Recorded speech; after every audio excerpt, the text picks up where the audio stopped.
In the next 2 minutes, I want to talk to you about insisting on and checking that you have your students' full attention before you begin to address them. Now, unfortunately, lots of teachers fall into the trap of saying, right, look at me, pens down, stop what you're doing. And then we carry on and we actually start to talk, even though everyone hasn't put their pen down or everyone isn't looking. And that's sometimes because we've got lots of pressure to get through the content of our lessons. We want to crack on. We feel we've got the majority.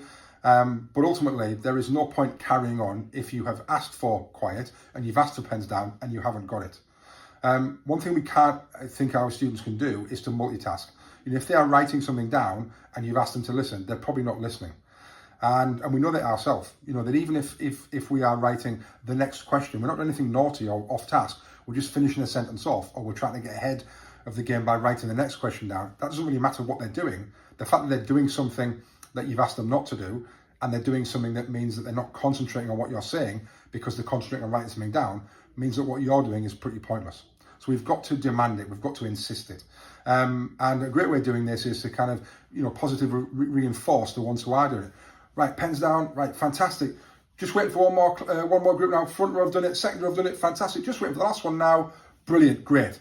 And positively reinforce the ones who have done it rather than calling out the ones who haven't.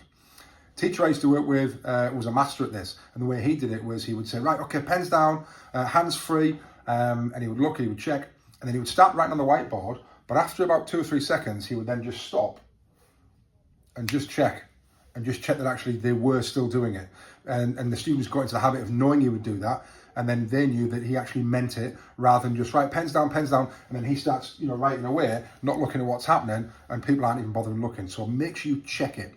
And when we say full attention, we really mean hands-free, no fidgeting, books closed, literally tracking me or tracking the speaker. It might not be you speaking, but let's have full attention and let's look like we are academically ready for learning, not bags or coats on our knees or kind of, sat at the side of our chairs. Let's be upright, straight, hands-free, fully locked in and looking at the speaker and taking it all in so that we know that there's some real engagement there.